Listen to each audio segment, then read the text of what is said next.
Now, I have my own prejudices and preconceptions, and the great thing about making Trust Me films is they are often challenged by the facts. Now, at the moment, there is one subject that I am really passionate about, and I'm dying to get to the bottom of.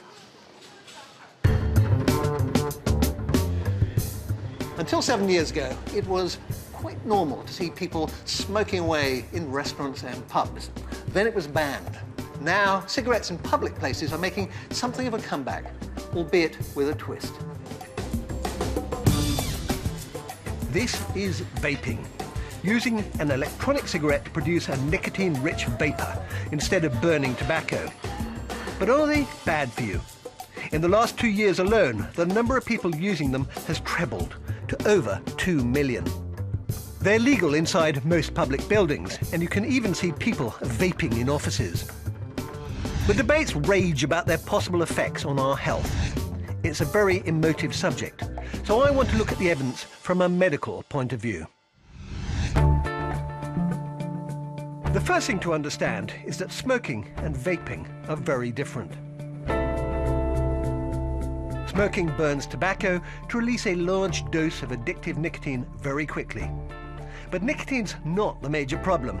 Alongside it comes a cocktail of around 4,000 toxic chemicals, increasing the risk of cancer, heart disease, and other serious illnesses. Electronic cigarettes heat up a cartridge of liquid to form a vapor, which can be inhaled instead of smoke. This vapor contains a nicotine hit, along with flavorings and other chemicals. In the UK, there are plans to regulate some e-cigarettes, depending on the nicotine content and the claims made for them. This should ensure tighter controls on what they contain. Now, the manufacturers of e-cigarettes obviously claim that they are much safer than normal cigarettes. But are they? We thought it'd be interesting to test normal cigarette smokers and those who use e-cigarettes and find out exactly what's going on inside their bodies.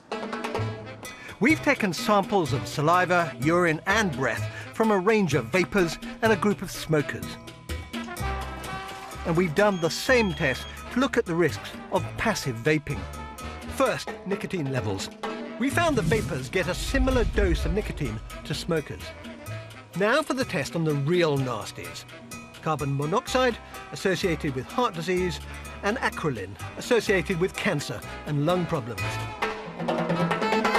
Here, the vapors had significantly lower levels, similar to those found in non-smokers.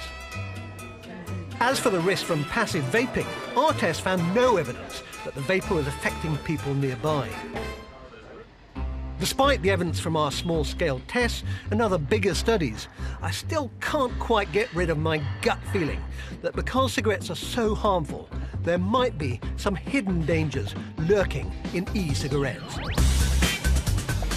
Professor Peter Hayek, director of the Tobacco Dependence Research Unit at Queen Mary University of London, has been looking into e-cigarettes in detail.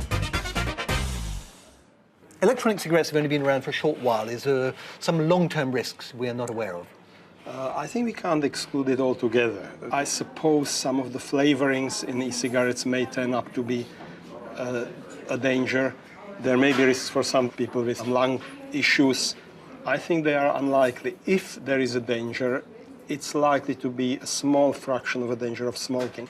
What about the addictive qualities of nicotine? Because obviously they're still getting nicotine, they're not getting the other toxins. Are there dangers associated with that? There are. Nicotine is an addictive substance, and the proportion of people who use nicotine will become hooked. A lot of people drink coffee, right? You've got a coffee cup in front of you. I've got one. Yeah. A lot of people are hooked on coffee, and nicotine use would be roughly in the same category if there were no other toxic chemicals which accompany it. Do you think that e-cigarettes are a big change? I think they could be a revolutionary change. I think they have a potential to basically eradicate smoking-related disease and death on the population scale.